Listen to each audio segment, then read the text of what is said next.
So இப்போ வந்துட்டு RRB PO clerk ரெண்டுக்கும் சேர்த்தே வந்துட்டு நம்ம அரித்மெட்டிக் கொஸ்டின்ஸாக பார்த்தரலாம். ஃபஸ்ட்டு கொஸ்டின் வந்துட்டு ஒரு ப்ராஃபிட் அண்ட் லாஸ் டாப்பிக்லேருந்து கேட்டிருக்காங்க. ஸோ என்ன சொல்கிறாங்கன்னா, ஸோ 2 சேரு, ஃபஸ்ட்டு சேரை வந்து 20% ப்ராஃபிட்லையும் செகண்ட் சேரை வந்து 10% லாஸ்லேயும் செல் பண்ணுறாங்க. 2 கேஸ்லையுமே 2 சேரோட செல்லிங் ப்ரைஸும் சேம் சொல்கிறாங்க. சம் ஆஃப் சிபி கொடுத்துட்டாங்க 1680. நம்மளை கேட்குறது வந்துட்டு டிஃப்ரென்ஸ் பிட்வீன் சிபி கேட்குறாங்க. ஸோ என்னென்ன டேட்டா சொல்லியிருக்காங்கன்னா, ப்ராஃபிட் ரேஷியோ கொடுத்துருக்காங்க, ப்ராஃபிட் பர்சன்டேஜ் லாஸ் பர்சன்டேஜ் கொடுத்துருக்காங்க, சம் ஆஃப் சிபி கொடுத்துருக்காங்க, 2 எஸ்பியும் சேம் சொல்லிட்டாங்க, நம்மகிட்ட டிஃப்ரென்ஸ் இன் சிபி கேட்குறாங்க. ஸோ இது எப்படி பண்ணலாம் அப்படின்னா, அவங்க ஃபஸ்ட்டு சொல்லியிருக்க அந்த ப்ராஃபிட் பர்சன்ட் லாஸ் பர்சன்டேஜ் வந்து சிபிஎஸ்பி ரேஷியோ எழுதிடுங்க. ஸோ ஃபஸ்ட்டு சேரோட சிபிஎஸ்பி ரேஷியோ வந்து என்ன வரும், ப்ராஃபிட் பர்சன்டேஜ் வந்து 20%, அப்போது 5:6ன்னு வருமா. ஸோ 5:6. செகண்ட் சேரோட லாஸ் பர்சன்டேஜ் வந்து 10% லாஸ், அப்போது சிபிஎஸ்பி வந்து என்ன வரும், 10:9ன்னு வரும். அடுத்த கண்டிஷன் என்ன சொல்கிறாங்க, 2 எஸ்பியும் சேம் சொல்கிறாங்க. ஸோ அப்போ நம்ம 6க்கும் 9க்கும் ஈக்குவேட் பண்ணோம்னா என்ன பண்ணுவோம், எல்சிஎம் எடுப்போம். 6, 9 எல்சிஎம் வந்து 18. அப்போது 6 வந்து 3ஆல் மல்டிப்ளை பண்ணணும், 9 வந்து 2ஆல் மல்டிப்ளை பண்ணணும். இந்த நம்பர் மட்டும் பண்ணக்கூடாது. ஸோ டோட்டல் ரேஷியோவே 3ஆல் மல்டிப்ளை பண்ணணும். ஸோ அப்படி பண்ணிங்கன்னா அடுத்த ஸ்டெப்பில் என்ன வரும், 15, 18 வரும். அதே மாதிரி இங்கே 20, 18 வரும். கரெக்டாக இப்போ வந்து செல்லிங் ப்ரைஸ் சேம் ஆயிடுச்சா. சம் ஆஃப் சிபி கொடுத்துருக்காங்க அடுத்து. ஸோ 20 + 15 என்ன வரும், சம் ஆஃப் சிபி வந்து 20 + 15 ரேஷியோவில் 35 யூனிட்ஸ் வரும். ஸோ இந்த 35 யூனிட்ஸோட வேல்யூ வந்துட்டு 1680ன்னு சொல்லியிருக்காங்க. நம்மளோட கொஸ்டினில் வந்துட்டு டிஃப்ரென்ஸ் இன் சிபி கேட்குறாங்க. ஸோ ஒன்று வந்து 20, ஒன்று வந்து 15. ஸோ டிஃப்ரென்ஸ் வந்து என்ன வருது, 5 யூனிட்ஸ் வருதா. ஸோ சம் வந்து 35 யூனிட்ஸ் 1680னா டிஃப்ரென்ஸ் 5 யூனிட்ஸ். ஸோ இங்கே 35லேருந்து 5 வந்து என்ன ஆகுது, /7 ஆகுதா. ஸோ அப்போ இங்கேயும் /7 பண்ணணும். ஸோ 1680 7ஆல் டிவைட் பண்ணிங்கன்னா 2 times 4 times. So difference in CP வந்துட்டு 240. இதுதான் இந்த கொஸ்டினோடைய ஆன்சர். அடுத்த கொஸ்டின் வந்துட்டு ஒரு டைம் அண்ட் ஒர்க் டாப்பிக்லேருந்து கேட்டிருக்காங்க. ஸோ கொஸ்டின் என்ன சொல்கிறாங்க பாருங்கள். 40 men can complete a piece of work in 24 days. So 24 days 40 men சேர்ந்து ஒரு வேலையை கம்ப்ளீட் பண்ணிடுவாங்க. எல்லாரும் 40 மென்னும் சேர்ந்து ஸ்டார்ட் பண்ணுறாங்க ஒர்க்கை. ஸோ ஆஃப்டர் 6 டேஸ்க்கு அப்புறம் எவ்வளோ எக்ஸ்ட்ரா பர்சன்ஸ் ஆட் ஆனால் அந்த 24 டேஸில் முடிய வேண்டிய ஒர்க்கு வந்துட்டு 6 டேஸ் பிஃபோராகவே முடியும் அப்படின்னு கேட்குறாங்க. ஸோ டோட்டல் ஒர்க் வந்து 40 men வந்து 24 டேஸ் ஒர்க் பண்ணணும். எவ்வளோ நாள் ஒர்க் பண்ணியிருக்காங்க, 6 டேஸ் வரைக்கும் சேம் 40 men ஒர்க் பண்ணியிருக்காங்களா. அப்போ ரிமைனிங் எவ்வளோ டேஸ் இருக்குது, ஸோ டோட்டலாக 24 டேஸு, அதில் 6 டேஸ் கம்ப்ளீட் ஆகிடுச்சு. அப்போ 18 டேஸ் ரிமைனிங் இருக்குது. அந்த ரிமைனிங் 18 டேஸும் 40 men சேர்ந்து ஒர்க் பண்ணால் தான் அந்த டோட்டல் ஒர்க்கு கம்ப்ளீட் ஆகும். இதுதான் அவங்க கொடுத்துருக்க கண்டிஷன். ஆனால் அவங்க என்ன இது கேட்குறாங்க, 6 டேஸ் பிஃபோராக எண்ட் ஆகணும். ஸோ 18 டேஸ்ன்றது 12 டேஸில் முடிஞ்சாகணும். இப்போ 18 டேஸில் 40 men சேர்ந்து செய்கிற ஒர்க்கை 40m × 18 செய்கிற ஒர்க்கை எத்தனை மென் எக்ஸ்எம்னு எடுத்துங்க, எக்ஸ் நம்பர் ஆஃப் மென் சேர்ந்து 12 டேஸில் முடிச்சாகணும். ஸோ இப்போ இங்கே எக்ஸுன்றது வந்துட்டு கண்டிப்பாக டைம் கம்மியாகிறதுனால இது அதிகமாக இருக்கும், மேன் பவர். ஸோ ரெண்டும் இன்வெர்ஸ் ப்ரொபோஷனல். ஸோ அந்த எக்ஸ்ட்ராவாக எவ்வளோ பர்சன்ஸ் ஆட் ஆகிருக்காங்க அதை தான் நம்மகிட்ட கேட்குறாங்க. இப்போ இந்த ஈக்குவேஷன் சால்வ் பண்ணிங்கன்னா என்ன வரும், ஸோ மென் கேன்சல் ஆகிரும். இது வந்து 3 times, இது வந்து 2 times. ஸோ இதை 2ஆல் கேன்சல் பண்ணிங்கன்னா 20. ஸோ இந்த சைடு 20 × 3 16 இருக்குமா. ஸோ எக்ஸ், ஸோ எக்ஸோட வேல்யூ வந்து 60. ஸோ பிஃபோராக வந்துட்டு 40 men இருந்தாங்க, இப்போ 60 men இருக்காங்க. ஸோ எவ்வளோ பேர் எக்ஸ்ட்ரா ஆட் ஆகிருக்காங்க, 20 men. ஸோ இதுதான் இந்த கொஸ்டினோட ஆன்சர். அடுத்த கொஸ்டின் வந்துட்டு ஒரு மிக்சர் அண்ட் அலிகேஷன் அந்த டாப்பிக்லேருந்து கேட்டிருக்காங்க. நம்ம யூஸ்வலாக செய்கிற சம் தான். ஸோ இதுக்கு வந்து ஒரு 3 to 4 டைப்ஸ் ஆஃப் அப்ரோச் இருக்குது. ஃபஸ்ட்டு ஒவ்வொன்றா என்னென்னு பார்த்துலாம். என்ன சொல்கிறாங்கன்னா, ஒரு மிக்சரில் மில்க் அண்ட் வாட்டர் வந்து 5:3 ரேஷியோவில் இருக்குது. அதுலேருந்து 25% வந்து வெளியில் எடுத்துகிட்டு ஆட் பண்ணுறது 18 லிட்டர் வாட்டர் மட்டும் ஆட் பண்ணுறாங்க. ஸோ ஃபைனல் ரேஷியோ வந்து 4:3 கன்வெர்ட் ஆகிடுது. நம்மகிட்ட என்ன கேட்குறாங்கன்னா, find the quantity of the mixture that is replaced with water. அதாவது அந்த 25% ரிமூவ் பண்ணாங்க இல்லையா, அந்த குவான்டிட்டியை கேட்குறாங்க. இனிஷியல் மிக்சரில் 25% ரிமூவ் பண்ணாங்கள்ல, அந்த குவான்டிட்டி என்னன்னு கேட்குறாங்க. ஸோ ஃபஸ்ட்டு நம்ம ரேஷியோ மெத்தடில் செஞ்சிடலாம். ஸோ ரேஷியோ மெத்தட் எங்கெல்லாம் நம்ம யூஸ் பண்ணணும் அப்படின்னா, ஒரு மிக்சரில் இருந்துட்டு சம் குவான்டிட்டியோ இல்லை சம் பர்சன்டேஜோ ரிமூவ் பண்ணிவிட்டு திரும்ப ஆட் பண்ணுறது வந்து ஒன்று மில்க் மட்டும் ஆட் பண்ணணும், இல்லை வாட்டர் மட்டும் ஆட் பண்ணணும். அந்த மாதிரி கேஸில் மட்டும்தான் நம்ம வந்து ரேஷியோ மெத்தட் யூஸ் பண்ண முடியும். ஸோ இந்த சம்மில் வந்துட்டு 25% ரிமூவ் பண்ணிட்டு 18 லிட்டர் வாட்டர் மட்டும் ஆட் பண்ணுறாங்களா. ஸோ நம்ம சொன்ன அந்த கண்டிஷன் சாட்டிஸ்ஃபை ஆகுது. ஸோ இந்த இடத்துல ரேஷியோ மெத்தட் வந்து நம்ம யூஸ் பண்ணலாம். ஸோ இனிஷியல் ரேஷியோ வந்து 5:3. இதுலேருந்து 25% ரிமூவ் பண்ணாலும் ரேஷியோ மாற போகிறதில்ல, அதே தான் இருக்கும். ஓகேவா. இப்போ இது வந்துட்டு 75% உரிய ரேஷியோ, 75%ல் அந்த மில்க் அண்ட் வாட்டர் இருக்குல்ல, அந்த ரேஷியோ 5:3. ரேஷியோ வந்து மாற போகிறதில்ல மிக்சரில். ஃபைனல் ரேஷியோ என்ன சொல்கிறாங்க, 4:3. ஸோ அதேமாதிரி மில்க்கு வாட்டர் கரெக்டாக கொடுத்துருக்காங்கன்னு பாருங்கள். சில சமயத்தில் ஃபைனல் ரேஷியோ வந்து வாட்டர் டு மில்க்குன்னு கொடுத்துருக்கலாம். ஸோ அந்த மாதிரி வேர்டிங்ஸ் மாற்றி கொடுத்துருக்கலாம். அதை கரெக்டாக நோட் பண்ணி பண்ணுங்கள். ஸோ இப்போ வந்துட்டு நம்மகிட்ட ஆட் பண்ணுறது வந்து வாட்டர் தான் ஆட் பண்ணுறாங்க. 25% ரிமூவ் பண்ணிட்டு வாட்டர் மட்டும் ஆட் பண்ணுறாங்க. ஸோ மில்க்கு வந்து சேஞ்ச் ஆகியிருக்காது. ஆனால் இங்கே வந்து டிஃப்ரெண்ட் வேல்யூஸ் இருக்கா. ஃபஸ்ட்டு அதை ஈக்குவேட் பண்ணுங்கள். 5 4 ஈக்குவேட் பண்ணோன்னா என்ன பண்ணுவோம், எல்சிஎம் எடுப்போம். 5 4 எல்சிஎம் வந்து 20. அப்போது 5 வந்து 4ஆலையும் இந்த 4 வந்து 5ஆலையும் மல்டிப்ளை பண்ணால் 20 20 வேல்யூ சேஞ்ச் ஆகாமல் கிடச்சிருமா. ஸோ இப்போ மல்டிப்ளை பண்ணிங்கன்னா 20 12 இருக்கும். இங்கே வந்துட்டு 20 15 இருக்கும். இப்போ வாட்டரில் என்ன சேஞ்ச் நடந்திருக்கு, 3 யூனிட்ஸ் ஆட் பண்ணியிருக்காங்களா. ஸோ இந்த 3 யூனிட்ஸோட வேல்யூ வந்து என்னது, அவங்க ஆட் பண்ண 18 லிட்டர் வாட்டர். கொஸ்டினில் நம்மகிட்ட என்ன கேட்குறாங்க, வெளியில் எடுத்த 25% இனிஷியலில் 25% ரிமூவ் பண்ணாங்களா அந்த குவான்டிட்டி. ஸோ அப்போ இந்த 25% ரிமூவ் பண்ணதுக்கப்புறம் இருக்குல்ல இந்த குவான்டிட்டி, இதில் சப்ஸ்டியூட் பண்ணுங்கள். ஸோ 32 யூனிட்ஸ் வருதா. ஸோ 3 யூனிட்ஸ் வந்து 18 லிட்டர்னா 32 யூனிட்ஸ் வந்து 192 லிட்டர் வரும். ஸோ இந்த 192 லிட்டர்ன்றது என்ன, அது நமக்கு 75% ஆஃப் குவான்டிட்டி. ஸோ 75% வந்து 192னா வெளியில் எடுத்தது வந்து 25%.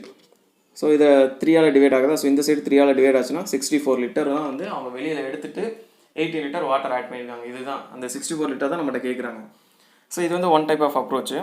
இன்னொரு அப்ரோச் பார்த்துடலாம். ப்ரீவியஸ் வீடியோவில் ஒரு mixer and allegation some solve பண்ணியிருப்போம். அதில் நான் என்ன சொல்லியிருப்பேன்னா, ரேஷியோலேயே 2 டைப் ஆஃப் அப்ரோச் இருக்குன்னு சொல்லியிருப்பேன்.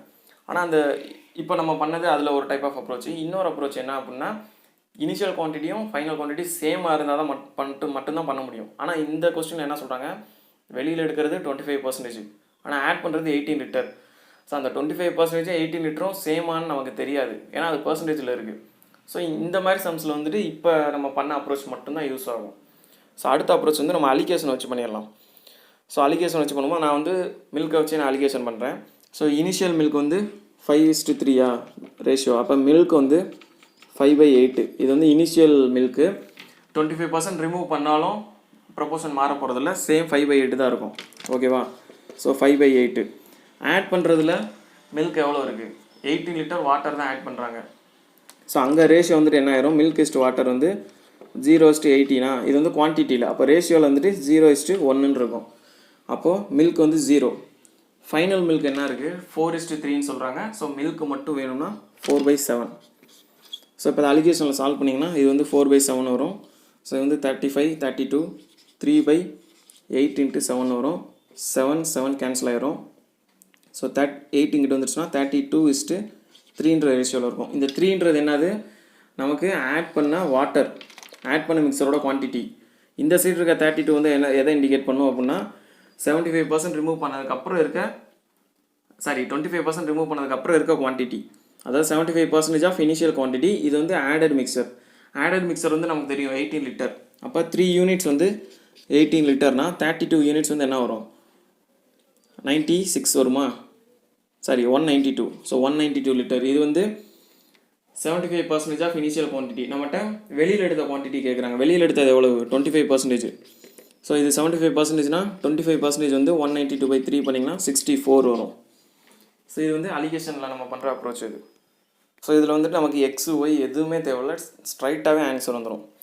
So first initial ratio 5:3. 25% remove பண்ணாலும் ரிமைனிங் 75%லையும் ரேஷியோ மாற போகிறதில்ல. ஸோ 5:3 தான். அந்த 5:3 நம்ம இங்கே எழுதிக்கிறோம். ஃபைனல் ரேஷியோ நம்மகிட்ட என்ன சொல்கிறாங்க, 4:3. ஸோ 4:3. ஸோ கிராஸ் மல்டிப்ளிகேஷனில் எப்பயுமே என்ன பண்ணணும் அப்படின்னா, நம்ம ஃபைண்ட் அவுட் பண்ண வேண்டிய ரேஷியோவை ஃபஸ்ட்டாக எழுதிக்கணும், இன்னொரு ரேஷியோவை செகண்டாக எழுதிக்கங்க. கீழே இந்த லைனுக்கு அப்புறம் வர்றது வந்துட்டு குவான்டிட்டி எழுதணும். குவான்டிட்டி இப்போ இது வந்து 25% ரிமூவ் பண்ணதுக்கப்புறம் இருக்குது. இது வந்து ஃபைனல். இது ரெண்டுத்துக்கும் என்ன சேஞ்ச் நடந்திருக்கு இடையில, 18 லிட்டர் வாட்டர் மட்டும் ஆட் பண்ணியிருக்காங்களா. ஸோ இது வந்து milk is to water. So milk 0 add பண்ணியிருக்காங்க, வாட்டர் வந்து 18 ஆட் பண்ணியிருக்காங்க. ஸோ இதுதான் ஃபார்மேட். இப்படி தான் நம்ம எழுதணும். அடுத்து வந்து இதை கிராஸ் மல்டிப்ளிகேஷன் எப்படி பண்ணுவோம்னா, இதையும் கிராஸ் மல்டிப்ளை பண்ணுவோம். அடுத்து இதையும் பண்ணுவோம். ஸோ LHS சைடு என்ன வரும் 5 into 3 minus 4 into 3. So 5 into 3 minus 4 into 3 equal to 4 into 18 minus 0 into 3. So 4 into 18 minus 3 into 0. இப்போ அதை சிம்பிளிஃபை பண்ணிங்கன்னா என்ன வரும் 15 minus 12. ஸோ 3 யூனிட்ஸ் வந்து 72 லிட்டரா. அப்போது இந்த 75% ஆஃப் இனிஷியல் குவான்டிட்டி 8 யூனிட்ஸ் வருதா. ஸோ 8 யூனிட்ஸ் வந்து எவ்வளோ வரும் 3 யூனிட்ஸ் 72னா 1 யூனிட் 24. அப்போ 8 into 24 போட்டிங்கன்னா 192 லிட்டர் வரும். ஸோ இந்த இனிஷியலாக நம்ம எழுதின ரேஷியோ வந்துட்டு என்னது 25% போக ரிமைனிங் இருக்க 75%. ஸோ அப்போ 75% ஆஃப் இனிஷியல் வந்து 192. அப்போ 25% வெளியில் எடுத்ததை தான் நம்மகிட்ட கேட்குறாங்க. ஸோ இந்த சைடு டிவைட் பை 3 ஆகுது. ஸோ இங்கேயும் டிவைட் பை 3 பண்ணிங்கன்னா 64 லிட்டர் வரும். ஸோ அந்த வெளியில் எடுத்த 25% வேல்யூ வந்துட்டு 64 லிட்டர். ஸோ இது வந்து ஒன் டைப் ஆஃப் அப்ரோச். இது ரொம்ப ரொம்ப ஈஸியாக இருக்கும். இதை நல்லா பார்த்து வச்சுங்க. நான் டீட்டெயிலாக இதுக்குன்னே ஒரு வீடியோ நான் போடுறேன் நான். அடுத்த கொஸ்டின் வந்துட்டு ஒரு பைப் அண்ட் சிஸ்டம் டாப்பிக்லேருந்து கேட்டிருக்காங்க. ஸோ கொஸ்டின் என்னென்னா ஏ வந்துட்டு 16 ஹவர்ஸ்லையும் பி வந்து 12 ஹவர்ஸ்லையும் ஒரு டேங்கை ஃபில் பண்ணுறாங்க. ஏபி சேர்ந்து ஆல்டர்னேட்டிவாக ஒர்க் பண்ணுறாங்க. அதாவது ஸ்டார்டிங் வித் ஏ தான். ஸோ எதுவுமே சொல்லலை அப்படின்னா நம்ம ஏ தான் நம்ம எடுத்துக்கணும். ஸோ 2 ஹவர்ஸ் ஈச் ஒர்க் பண்ணுறாங்க. ஸோ ஃபஸ்ட்டு 2 ஹவர்ஸ் வந்து ஏ ஒர்க் பண்ணுவார், அடுத்த 2 ஹவர்ஸ் வந்து பி ஒர்க் பண்ணுவாங்க. இப்படியே சைக்கிளாக ஒர்க் பண்ணிட்டு போனால் எவ்வளோ மணி நேரத்தில் அந்த டேங்க் ஃபில் ஆகும் அப்படின்ட்டு கேட்குறாங்க. இது நம்ம நார்மலாக பண்ணுற ஆல்டர்னேட்டிவ் சம்ஸ் அந்த மெத்தட் தான். ஸோ ஏ பி 2 பைப்பு. ஏ வந்துட்டு 16 ஹவர்ஸ், பி வந்து 12 ஹவர்ஸ். ஸோ கெப்பாசிட்டிக்கு வந்து எல்சிஎம் எடுத்தோம்னா 48 வரும். ஏவோட எஃபிஷியன்சி 3, பியோட எஃபிஷியன்சி 4ன்னு வருமா. ஸோ ஃபஸ்ட்டு 2 ஹவர்ஸ் வந்து ஏ ஒர்க் பண்ணுறாரு, அடுத்த 2 ஹவர்ஸ் வந்து பி ஒர்க் பண்ணுறாங்க.